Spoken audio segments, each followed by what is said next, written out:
చాలా రోజుల తర్వాత ఐపీఎల్లో ఒక సూపర్ ఓవర్ చూసాము. మిచెల్ స్టార్క్ మాత్రం 20th ఓవర్ క్లాసిక్ ఓవర్ అది. What a match that was. Close encounter చూసాం. Delhi Capitals continue their good form ఈ ఐపీఎల్లో. అండ్ ఇవాళ రాత్రి ఇంకొక అద్భుతమైన మ్యాచ్ ఉంది. సన్ రైజర్స్ తలబడబోతున్నారు ముంబై ఇండియన్స్తో, అది కూడా వాంఖేడే స్టేడియంలో. Very good batting pitch, red soil. మరి ఈ మ్యాచ్ ఎవరు గెలవబోతున్నారు మాట్లాడుకోవాలి కదా. Let's get into it.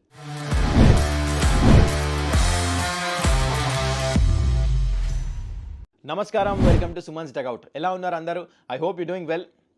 మీ అందరికి జెంటిల్ రిమైండర్, ఛానల్కి సబ్స్క్రైబ్ చేసుకోండి. ప్రతిరోజు 8 AM కల్లా మీ ముందు వీడియో రావాలంటే ప్రతి ఐపీఎల్ మ్యాచ్ది సబ్స్క్రైబ్ చేసుకోవాలి కదా. చాలా బటన్ అయితే నొక్కేయండి. Will get into this video. First మనము ఇవాళ రాత్రి మ్యాచ్ గురించి మాట్లాడదాం. చాలా interesting match. Sunrisers Hyderabad ఇంకా ముంబై ఇండియన్స్ హోమ్ గ్రౌండ్లో ఆడబోతున్నారు ఇది. దాని తర్వాత నిన్న జరిగిన సూపర్ ఓవర్ గురించి మాట్లాడదాం. చలో let's get into it. Stats and facts brought to you by Spoda.ai. Mumbai Indians versus Sunrisers Hyderabad Wankhede స్టేడియంలో ఆడుతున్నారు. ముంబై ఇండియన్స్ కూడా స్ట్రాంగ్ ఢిల్లీ టీంని కొట్టేసి వస్తున్నారు. సన్ రైజర్స్ హైదరాబాద్ కూడా స్ట్రాంగ్ పంజాబ్ టీంని కొట్టేసి వస్తున్నారు. Both are high in confidence. అయితే వాంఖేడే స్టేడియంలో ఆడుతున్నారు కాబట్టి ముంబై ఇండియన్స్ హోమ్ గ్రౌండ్ గురించి ఫస్ట్ మాట్లాడదాం. యావరేజ్ స్కోర్ వచ్చేసి 2024లో 180+. సో ఇక డెఫినెట్లీ మంచి batting pitch, red soil wicket ఇది. అయితే బౌన్స్ బాగా ఉంటుంది. అందుకనే టాస్ గెలిస్తే డ్యూ వచ్చినా రాపోయినా జనరల్లీ క్యాప్టెన్స్ ఏం చేస్తారంటే ఇక్కడ సెకండ్ బ్యాటింగ్ ప్రిఫర్ చేస్తారు, విచ్ ఇస్ రైట్. ఎందుకంటే చిన్న గ్రౌండ్, బాల్ బాగా ట్రావెల్ అవుతుంది, బౌన్స్ ఉంటుంది కాబట్టి బ్యాటర్స్ బాగా ఎంజాయ్ చేస్తారు. At the same time fast bowlers కూడా ఎంజాయ్ చేస్తారు. So that's about the venue. అయితే ఇప్పుడు వచ్చేద్దాం ముంబై ఇండియన్స్ టీం గురించి ముందు మాట్లాడుకుందాం. ముంబై ఇండియన్స్ ఆల్రెడీ 2 మ్యాచ్లు ఆడారు. ఒకటి ఓడిపోయారు, ఒకటి గెలిచారు. ఇక్కడ కేకేఆర్తో గెలిచారు, దాంతో ఆర్సీబీతో మ్యాచ్ ఓడిపోయారు. అంటే they are not unbeatable in Wankhede. That's what I want to say. And Sunrisers Hyderabad కూడా ఇక్కడ చాలా మ్యాచ్లు ఆడారు. ఈ కండిషన్స్ కూడా బాగా తెలుసు. అయితే ఫస్ట్ మనం ముంబై ఇండియన్స్ ప్రాబబుల్ ప్లేయింగ్ 12 గురించి చూస్తే వీళ్ళ టీంలో ఏం మార్పులు ఉండవు. అయితే లాస్ట్ మ్యాచ్ ఢిల్లీ క్యాపిటల్స్ ఎట్లా ఆడారో I think they will carry the same 12. మీరు అయితే స్క్రీన్ మీద చూస్తున్నారు. అయితే ఇప్పుడు చూడండి, వీళ్ళకి ఈ పిచ్లో ఎట్లా ఆడాలో ముంబై ఇండియన్స్ వీళ్ళకి చాలా మంచిగా తెలుసు. ఎంఐ బౌన్స్ బాగా ఎంజాయ్ చేస్తారు. సో ఇలా ఫారెన్ ప్లేయర్స్ కూడా ప్లేలో వచ్చేస్తారు. విల్ జాక్స్ లాంటి వాళ్ళు, రాయల్ రికెంటల్ లాంటి వాళ్ళు, వీళ్ళందరూ. ప్లస్ మెయిన్ బ్యాటర్స్ ఈ రెడ్ సాయిల్లో Suryakumar Yadav, Tilak Varma. Plus Rohit Sharma on and off form ఉంది, అందుకని I'm not mention his name. తను కూడా రన్స్ కొట్టచ్చు, సడన్గా కొట్టేస్తాడు రోహిత్ శర్మ అని మనకు తెలుసు. ఆడితే మ్యాచ్ వినింగ్ నాక్స్ ఆడేస్తాడు.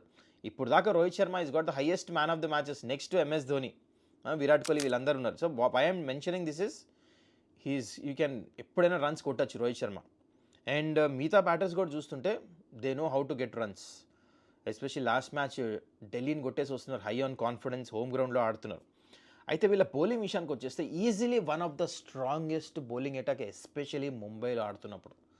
అది కూడా బూమ్రా వెనక్కి వచ్చేసిన తర్వాత సూపర్ బౌలర్స్ మొత్తం, అది కూడా ఫాస్ట్ బౌలర్స్ చూడండి. బూమ్రా, బోల్ట్, దీపక్ చార్, ముగ్గురు ముంబైలో ఏంటంటే బాల్ ఇనీషియలీ స్వింగ్ అవుతుంది. ప్లస్ బూమ్రా. జస్ట్ ఇమాజిన్ అసలు ఈ కాంటెస్ట్, ఈ ముగ్గురు బౌలర్స్ వర్సెస్ హైదరాబాద్ ఓపెనర్స్, ఇద్దరు లెఫ్ట్ హ్యాండర్స్, ట్రావిషేక్. వాహ్, మౌత్ వాటరింగ్ కాంటెస్ట్ ఇదైతే. Red soil pitch, ball swing అవుతుంది. మరి చూద్దాం ఈ కాంటెస్ట్ ఎవరు గెలుస్తారో. బహుశా అక్కడ మ్యాచ్ డిసైడ్ కూడా అవ్వచ్చు, అటు మొమెంటం పోవచ్చు ఈ మ్యాచ్లో. అలాంటి కాంటెస్ట్ ఇది.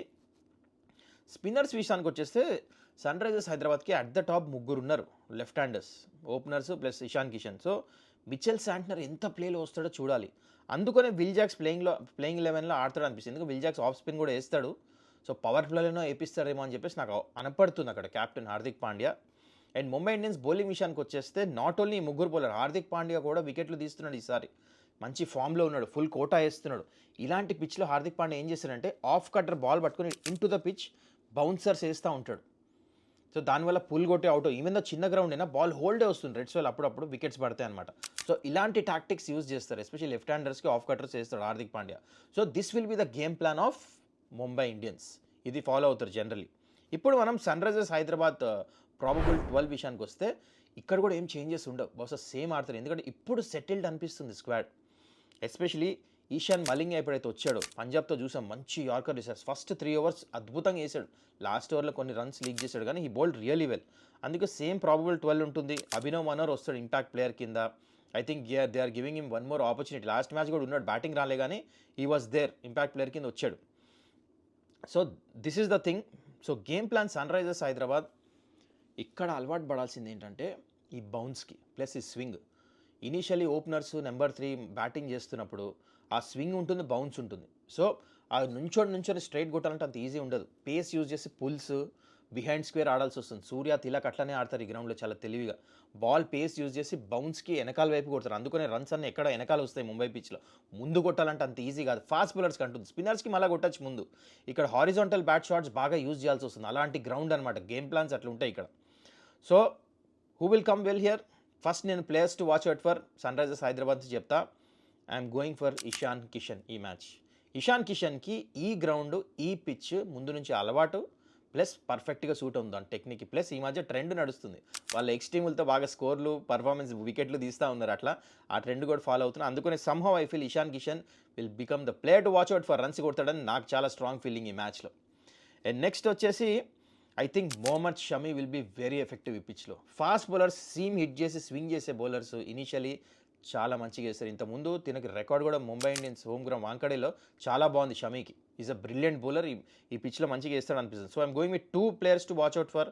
నెంబర్ 1 ఇందాక చెప్పినట్టు ఇషాన్ కిషన్ అండ్ మొహమ్మద్ షమీ వీళ్ళిద్దరు. ఓకే, ఇక్కడ players to watch out for Mumbai Indians టీంకి వచ్చేస్తే I'm going with Suryakumar Yadav, Tilak Varma వీళ్ళిద్దరు. వన్స్ అగైన్ మిడిల్ ఓవర్స్లో వాళ్ళు మంచిగా ఆడతారు అనిపిస్తుంది.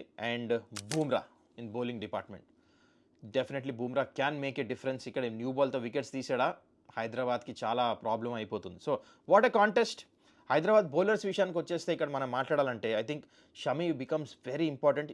ఓకే, మీకు ఇక్కడ చెప్పాల్సింది స్పిన్నర్స్ ముంబై ఇండియన్స్ గ్రౌండ్లో అంత ఎఫెక్టివ్ ఉండరు, ఎందుకంటే బాల్ మరీ టర్న్ అవ్వదు రాత్రిపూట. దాంతో బౌన్స్ బాగుంటుంది, ఆన్ ది ఎప్ 6లు వెళ్ళిపోతాయి. అందుకని ప్యాట్ కమిన్స్ ఎట్లా క్యాప్టెన్సీ చేస్తాడో, జీషాన్ని ఎట్లా ఏపిస్తాడో, it's going to be very massive. కాకపోతే హర్షల్ పటేల్ యూస్ఫుల్ ఉంటాడు ఈ గ్రౌండ్లో, ప్యాట్ కమిన్స్ యూస్ఫుల్ ఉంటాడు, బ్యాక్ ఆఫ్ ద లెంత్ వచ్చి బాగా వేస్తూ ఉంటాడు. So this is the bowling attack, తెలిసిన విషయమే. So that's about it. Both the game plans చూసాము, ప్లేయర్స్ టు వాచ్ అవుట్ చూసాము. అండ్ ఈ మ్యాచ్ చాలా ఇంట్రెస్టింగ్ అవుతుంది. ఒక్కటి మాత్రం మీకు చెప్తా, ఇది హై స్కోరింగ్ ఎన్కౌంటర్ అవ్వబోతుంది వితౌట్ ఎ డౌట్. మీకు తెలుసా, ఎప్పుడో డేల్ స్టేన్ ఆల్రెడీ ట్విట్టర్లో కూడా పెట్టేసాడు, ట్వీట్ చేశాడు ఎక్స్లో. ఏమనంటే ఈ మ్యాచ్ 300 అవ్వచ్చు అని తన ప్రెడిక్ట్ చేస్తున్నాడు. దానికి కారణం ఏంటంటే pitch and both the teams strength batting. ఇప్పుడు ముంబై బౌలింగ్ కూడా మంచిగా ఉంది, కానీ వాళ్ళు టర్నింగ్ పిచ్ స్లో వికెట్ ఇవ్వలేరు, ఎందుకంటే వాళ్ళ దగ్గర స్పిన్నర్స్ లేరు. అదే కేకేఆర్ లాగా వేరే స్పిన్నర్స్ ఢిల్లీ అంటే వాళ్ళు స్లో పిచ్ ఇవ్వచ్చు, కానీ ముంబై ఇండియన్స్ స్లో పిచ్ ఇవ్వలేదు సన్ రైజర్స్ హైదరాబాద్కి, బికాజ్ వాళ్ళ దగ్గర కూడా స్పిన్నర్ సరిగ్గా లేరు కాబట్టి. అందుకని అది సన్ రైజర్స్ హైదరాబాద్కి కూడా అడ్వాంటేజ్ కింద మారచ్చు. ముంబై ఇండియన్స్ గ్రౌండ్లో వాంకడేలో మ్యాచ్ ఆడి మళ్ళీ ముంబైతో హైదరాబాద్లో ఆడాలి next 23rd if I'm not wrong match. So మొత్తానికి ఇవాళ మ్యాచ్ మాత్రం మౌత్ వాటరింగ్ కాంటెస్ట్ ఉండబోతుంది. Anyways let's talk about prediction meter. ఇప్పుడు మీ ఫేవరెట్ అయితే ఈ మ్యాచ్ హై స్కోరింగ్, చాలా రన్స్ రాబోతున్నాయి. But still I feel better batting team ఏవైతే ఇంటెంట్తో ఆడతారో మంచిగా వాళ్ళు గెలుస్తారు. అందుకనే I'm going with Sunrisers Hyderabad to win this game 51%. మరి మీరేమంటారు, ఈ మ్యాచ్ ఎవరు గెలుస్తారు చెప్పండి? సన్ రైజర్స్ హైదరాబాద్ లేకపోతే హోమ్ గ్రౌండ్లో ముంబై ఇండియన్స్ డామినేట్ చేస్తారా? కింద కమెంట్ అయితే చేయండి. ఇప్పుడు మనం మాట్లాడదాం నిన్న సూపర్ ఓవర్ గురించి. అసలు ఆ మ్యాచ్ ఎట్లా గెలిచారు ఢిల్లీ క్యాపిటల్స్? నిన్నటి మ్యాచ్ మాత్రం సూపర్ అయింది, సూపర్ ఓవర్ దాకా వెళ్ళింది. చాలా రోజుల తర్వాత టై అయింది మ్యాచ్. అయితే దీని గురించి మాట్లాడాలంటే ఫస్ట్ సూపర్ ఓవర్ కంటే ముందు అసలు ఈ మ్యాచ్ రాజస్థాన్ రాయల్స్ ఓడిపోవాల్సింది, ఎందుకంటే ఢిల్లీ క్యాపిటల్స్ చాలా క్యాచ్లు డ్రాప్ చేశారు. అక్కడ నుంచి రాజస్థాన్ రాయల్స్ గెలవాల్సింది, లాస్ట్ ఓవర్లో 9 రన్సే కొట్టాల్సింది. అక్కడ నుంచి మ్యాచ్ టై చేసుకున్నారు. మొత్తానికి ఫస్ట్ సూపర్ ఓవర్ కంటే ముందు ఈ మ్యాచ్ గురించి మాట్లాడాలంటే ఫస్ట్ బ్యాటింగ్ చేస్తూ ఢిల్లీ క్యాపిటల్స్ అభిషేక్ పోరెల్ మంచి స్టార్ట్ ఇచ్చాడు. 23 రన్స్ కొట్టేశాడు ఒకటే ఓవర్లో, వెళ్ళిపోతుంది 200+ రన్స్ అనుకున్న మంచి స్టార్ట్ వచ్చింది. కానీ అక్కడ నుంచి పిచ్ కొంచెం డ్రై ఇచ్చారు ఢిల్లీ క్యాపిటల్స్. అక్కడ నుంచి అభిషేక్ పోరెల్కి రన్సే తగలే. ఒకటి చూసుకుంటే 49 మీద అవుట్ అయ్యాడు. అండ్ దాని తర్వాత రాహుల్, స్టబ్స్ ఇద్దరు మంచి పార్ట్నర్షిప్ చేశారు, మంచిగా ఆడారు. 118, 188 స్ట్రైక్ రేట్తో స్టబ్స్ చాలా మంచి బ్యాటింగ్ చేశాడు, 2 సిక్స్లు కొట్టాడు. కేఎల్ రాహుల్ మంచిగా ఆడుతూ కొంచెం స్లో ఆడినట్టు అనిపించింది, మళ్ళీ తను కూడా అవుట్ అయిపోయాడు. కానీ దానికంటే ముందు అన్ఫార్చునేట్ కరుణ్ నాయర్ రన్అట్ అయిపోయాడు.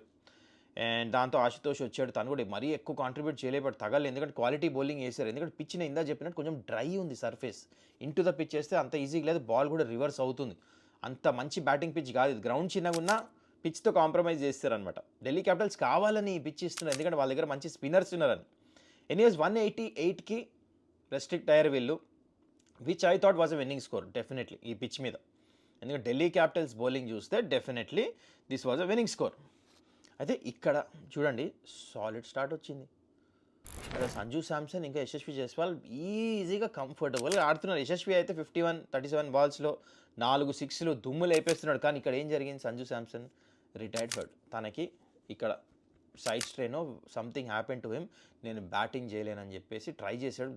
అది ఎగ్జాక్ట్లీ ఆ ఇంజురీ మన సీన్ తెలియదు ఎంత సీరియస్, మొత్తానికి హ్యాడ్ టు వాక్ బ్యాక్, అంత పెయిన్లో ఉన్నాడు. ఇక్కడ మొమెంటం షిఫ్ట్ అయింది.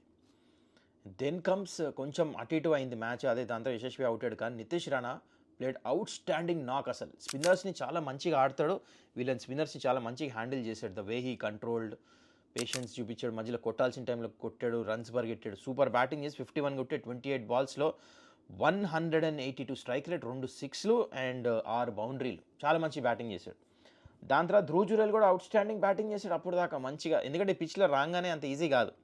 సరే మొత్తానికి ఏమైందంటే ఇక్కడ మిచెల్ స్టార్క్ వచ్చాడు, ఆ లాస్ట్ 2 ఓవర్స్ తన బౌలింగ్లో ఏదైతే వేసాడో అది మొత్తం మ్యాచ్ స్వరూపం చేంజ్ చేశాడు. ముందు నితీష్ రాణా అవుట్ చేశాడు ఆ యార్కర్ వేసి, అక్కడ బాల్ రివర్స్ అయింది. అండ్ దాని తర్వాత లాస్ట్ ఓవర్లో కావాల్సిన 9 రన్లు. జనరలీ ఈ బ్యాంకుని 4 వికెట్లు పడి 6 వికెట్ చేతిలో పెట్టుకుని 9 రన్లు కొట్టలేరు లాస్ట్ ఓవర్లో. కానీ ఇక్కడ ఏం జరిగిందంటే లూజ్ బాల్ గురించి వెయిట్ చేశారు మిచెల్ స్టార్క్. ఆ టైంలో సూపర్ యార్కర్స్ ఇచ్చాడు, బాల్ రివర్స్, అది హెట్ మేర్కైనా ధ్రువ్ జురేల్కైనా యార్కర్లే కొట్టలేపారు. ఇద్దరు ల్యాప్ షాట్స్ ఆడలే, స్ట్రైట్ బ్యాట్తోనే కొడదాం అనుకున్నారు, కుదరలే. అది యార్కర్ పడతానే ఉంది, బాల్ రివర్స్ అవుతూనే ఉంది. అయితే ఇక్కడ ఒక మిస్టేక్ జరిగింది, మీరు చూసుంటే మ్యాచ్ సెకండ్ లాస్ట్ బాల్ అక్కడ 2 రన్లు ఉన్నాయి, పరిగెట్లే. అక్కడ హెట్ మేర్ కొట్టాడు, ఇట్లా డీప్ మిడ్ వికెట్ మధ్యలో వెళ్ళింది, కొంచెం వైడ్ ఆఫ్ మిడ్ ఆన్ వెళ్ళింది, అక్కడ 2 రన్స్ అని పరిగెట్టుంటే, ఎందుకంటే త్రో కూడా వేవర్డ్ త్రో ఉండింది, కీపర్కి కూడా సరిగా వేయలే. హెట్ మేర్ చేస్తా అంటే అక్కడ for strange reason Dhruv Jurel తను మరి కొట్టి హీరో అవుదాం అనుకున్నాడు, ఏమో నాకు అర్థం కాలే, కానీ నో అన్నాడు, అక్కడ పడింది. ఎందుకంటే లాస్ట్ రన్ ఒకటే రన్ వచ్చింది, దాంతో మ్యాచ్ టై అయింది. చాలా రోజుల తర్వాత సూపర్ ఓవర్ చూసాము. సూపర్ ఓవర్లో అయితే మనకు తెలుసు మిచెల్ స్టార్క్ని కొడతాం చాలా కష్టం. కానీ ఇక్కడ సూపర్ ఓవర్లో ఏమైందంటే రియాన్ పరాగ్ బ్యాటింగ్కి వచ్చాడు, హెట్ మేర్, వీళ్ళిద్దరు వచ్చారు బ్యాటింగ్కి. అక్కడ రియాన్ పరాగ్ మంచి స్టార్ట్ చేశాడు సూపర్ ఓవర్, మిచెల్ స్టార్క్ని మంచి స్లైస్ చేసి బౌండరీ కొట్టాడు. Next ball no ball, free hit వచ్చేసింది మ్యాచ్ రాజస్థాన్ రాయల్స్కి, ఎందుకంటే ఆ మొమెంటం అందుకున్నారు ఫస్ట్ 3 బాల్స్లోనే. అక్కడ ఏమైంది, అనవసరంగా run out, leg side Mitchell Starc వేస్తే వైడ్ బాల్, అది దానికి అనవసరంగా పరిగెట్టాడు ఇక్కడ హెట్ మేర్ స్ట్రైక్ తీసుకోవడానికి, అక్కడ రన్అట్ అయిపోయాడు. దాని తర్వాత మళ్ళీ నెక్స్ట్ బాల్ ఇంకో రన్అట్, గాన్. 11 రన్స్కి ఓవర్. ఇంకేమైంది, ఇంకా 11 రన్స్ డిఫెండ్ చేసుకోవడం కష్టం. సందీప్ శర్మ వచ్చాడు, కుదరలే, ఈజీ కొట్టేశారు అక్కడ Delhi Capitals. Good offs to Delhi Capitals, నిజంగానే చాలా మంచిగా they played really good cricket. Once again close games గెలుస్తున్నారు, that shows that they are a quality team. ముందు చాలా మంచిగా కంఫర్టబుల్ పొజిషన్కి వెళ్ళిపోతారు వీళ్ళు. సో చెప్పండి, ఈ సూపర్ ఓవర్ ఎట్లా నచ్చింది మీకు? యాక్చువల్లీ మ్యాచ్ ఎక్కడ పోయింది రాజస్థాన్ రాయల్స్ మీ ప్రకారం కింద కమెంట్ అయితే చేయండి. మళ్ళీ మనం నెక్స్ట్ వీడియోలో కలుసుకుందాం. Till then take care, bye.